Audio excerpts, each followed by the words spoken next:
The Eyes of Tammy Faye, 12A, 123 minutes verdict, mostly sympathetic biopic rating, Moonfall, 12A, 120 minutes verdict, rocket-fueled nonsense rating, some movies don't travel well, and The Eyes of Tammy Faye is this week's example. But that doesn't mean it's no good. It's a superbly acted account of the rise and fall of Tammy Faye backer, Jessica Chastain, and her husband Jim, Andrew Garfield, who became high-earning stars of what, from a British perspective, is the mystifying phenomenon known as Christian televangelism. Ours is not a country, and thank heavens for it, in which a company called Praise the Lord Television could ever grow into a mighty broadcasting network.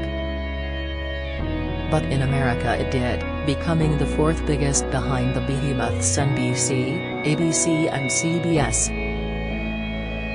Pledges rolled in day and night as the backers, an evangelical Ken and Barbie, told viewers that the more they gave, the more God would love them. For the best part of 2 decades they and their ministry duly grew richer and richer. Then, in 1987, it emerged that Jim had been misappropriating funds, even using some to pay off a church secretary who alleged he had raped her, which he denied. Shortly afterwards, with a contributory heave from rival televangelist Jerry Falwell, Vincent D'Onofrio, the backers' gaudy temple came crashing down.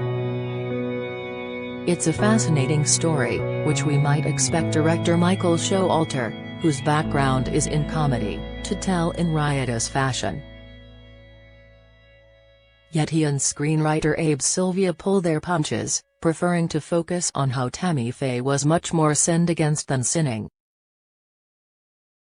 It's kind of a Sue Gray report of a film, meticulously done but a little gummy where its teeth should be. Then Terry's that problem, at least from this, less gullible or, if you prefer, comparatively godless, side of the Atlantic, of comprehending quite how televangelism casts its extraordinary spell and how its first couple, its wholesome Ken and painted Barbie, made their millions. In truth, this is the question the movie never quite answers.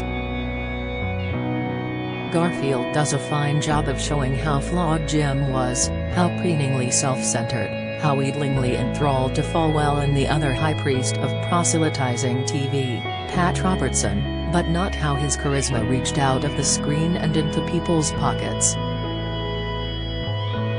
Really, as befits the title, the film belongs to Chastain. She is wonderful, conspicuously relishing Tammy Faye's increasing reliance on cosmetic fakery, to the point where her nails are so long she needs a nail file to open a can of her beloved Diet Coke, yet somehow always keeping the character sympathetic. Though a talisman of the Christian right, Tammy Faye espouses the decidedly unfashionable view in those circles that homosexuality is not a sin, that everyone is equal in the eyes of the Lord. The story begins in 1952. Tammy Faye is the eldest of 8 children growing up poor in small-town Minnesota, with an unsmiling, austere, God-fearing mother, Cherry Jones. By the turn of the 1960s she has met Jim, and at first their marriage is happy but little by little it falls apart, with infidelities on both sides that astoundingly they manage to monetize, tearfully confessing their transgressions on TV and getting even more donations in return for their humility. Eventually, inevitably, the bubble bursts. Jim goes to jail and Tammy Faye, her face ever more grotesquely made up, becomes an object of public ridicule. An attempt to get back on television founders miserably. Yet onward she marches, a Christian soldier right to the end of a film that, for all its own flaws, stands as an unexpectedly moving testament to the endurance of the human spirit. another fall from grace looms large in Moonfall, a sci-fi disaster thriller so spectacularly silly that at times you wonder whether it's a comedy in a spacesuit disguise. Patrick Wilson and Halle Berry play U.S. astronauts Brian Harper and Joe Fowler, who reunite 10 years after their lunar mission went badly wrong, a misadventure that led to Harper's disgrace. This time their mission is to set the moon back on course after it falls out of orbit, with city-sized pieces of moon debris bombarding Earth, and great coastal cities devastated by floods. Meanwhile, a hapless British conspiracy theorist, K.C. Houseman, John Bradley from Game of Thrones, thinks he knows the reason why the moon is made, not of green cheese, but by aliens, and is now being weaponized. The thing is, Casey and his Sunshine Band of fellow nutters are dead right. Cue another trip into space to save humanity, all of which is done with terrific energy, awful dialogue and iffy special effects. The director and co-writer is Roland Emmerich, who gave us Independence Day, Godzilla and 2019's bloated dwarf film Midway, and should perhaps now be encouraged to have a lie down in a quiet room for a year or two. My advice is, if you feel a gravitational pull towards the cinema, fight it with all your might. Also showing, Tilda and daughter team up, again, for a middle-class street souvenir Part 2, 107 minutes rating, Jockey, 94 minutes rating. British director Joanna Hogg has made 2 autobiographical features about a formative period in her own life, when she was learning her craft at film school in London in the 1980s. The first of them, 2019's The Souvenir, was a curiously absorbing picture, fashioned around a slightly uneasy yet somehow riveting performance by Honor Swinton Byrne, making her big screen debut as Julie, Hogg's alter ego.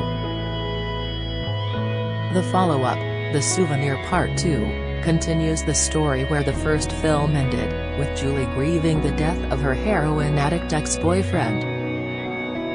Happily for us, if not for her, Julie does her mourning at the grand country home of her ineffably posh parents, meaning more screen time for the glorious Tilda Swinton, Byrne's real-life mother, and the quietly excellent James Spencer Ashworth. Some of their scenes together are very funny. Better still, we also get more Richard Ayoade this time, having a blast as an arrogant fellow student of Julie's, but commendably, Hogg hasn't just dished up more of what went down well first time round. This is a far more ambitious film, inventively blurring the distinction between what is real and what is make-believe. Hogg's pictures, with their frightfully middle-class themes, aren't always my cup of Earl Grey. But this one is splendidly original.